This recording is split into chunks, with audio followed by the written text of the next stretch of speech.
Hi there, good afternoon. My name is Richard Liao from Croesus IT. I'm the Sales and Implementation Director. So this afternoon, we're just going to very quickly run through how to create a GST text document.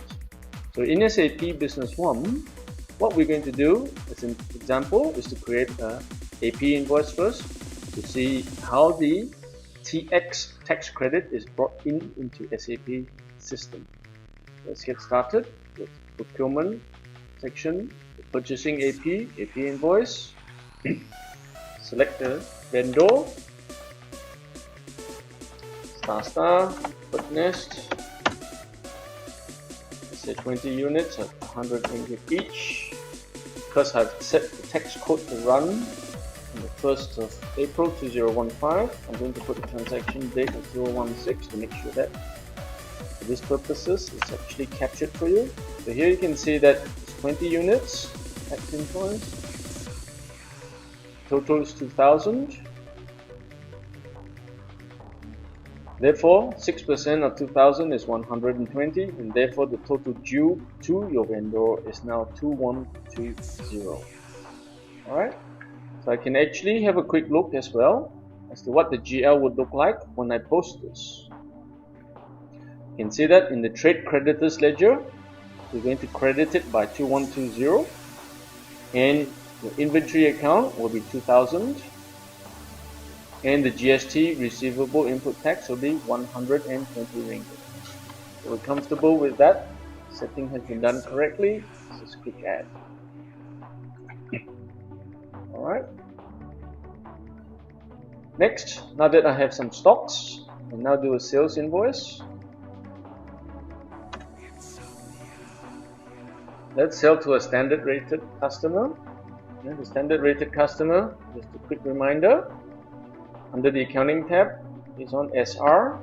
So when we're doing a transaction for bird nest, 10 units, 250, 2nd of January 16. Yep. There you go, there's your GST.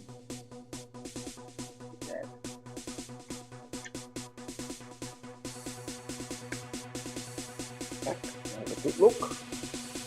There you go. Debtors 2650.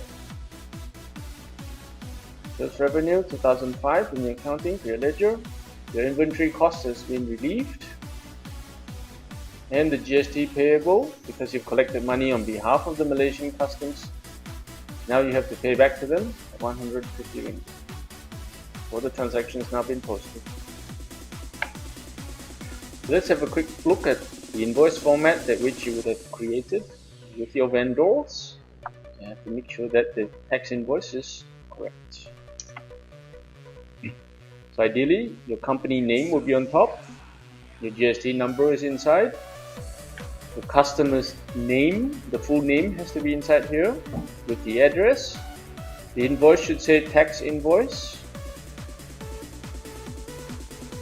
Telephone number and fax, etc. should be inside as well, wherever possible. And on the row level, we recommend that you put in the quantity, unit price, whatever discounts, tax code, what was the tax rate therefore, SR, what's the amount on the row level, total, GST amount, and therefore the total amount due and payable from your customer. And on the left hand side here, we recommend that you put in a GST summary with an amount and the tax amount. So this is very important when you have different supplies in one invoice. It's what we call a mixed supply. So in the next example, I'm going to create some bread in the transaction, and I'll show you what it looks like. So for this example where we're going to show you mixed supply, I'm just going to use back the same customer SR. Here I'm actually going to put in the bird nest and a few loaves of bread. Now you will notice that the loaf of bread On sales side, actually I put ZRL, which is 0%. However, the customer SR has been allocated a tax code of SR, and because they take priority, it has overridden the loaf of bread. Okay? So what you do in this particular instance is you would change the rate to ZRL manually. Let me just put in the date for 1/6.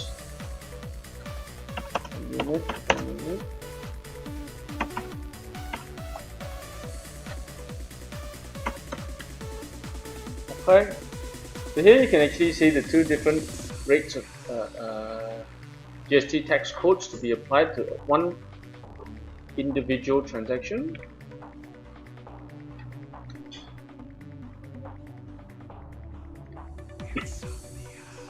Under the accounting side, see, we have broken it into SR and ZRL tax code. The print layout looks like this. We've clearly identified the row level as ZRL and at 0%. And it's the same here. Here we will then group it together to show it to you separately. Okay. Now in this particular example, we've highlighted something interesting in the sense that, hey, the loaf of bread is ZRL, but customer is defined has now been prioritized as being, hey, SR is correct, so it has overridden it. So what should we do?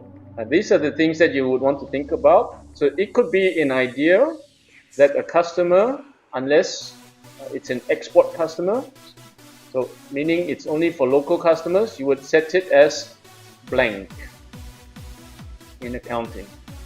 So you would set this as blank. Alright, what does this mean? It would then mean that you would let item master data take control, so that some are exempt or 0 rated, some are standard rated. But until and unless such time as you sell it to a particular customer which has been given a relief order, or it's an export customer, then at all times it will stick with the item master. Once you hit an export customer, then it overrides it and it all becomes a 0 rated export. So these are just ideas to help you implement your GST quicker and more efficiently. Thank you.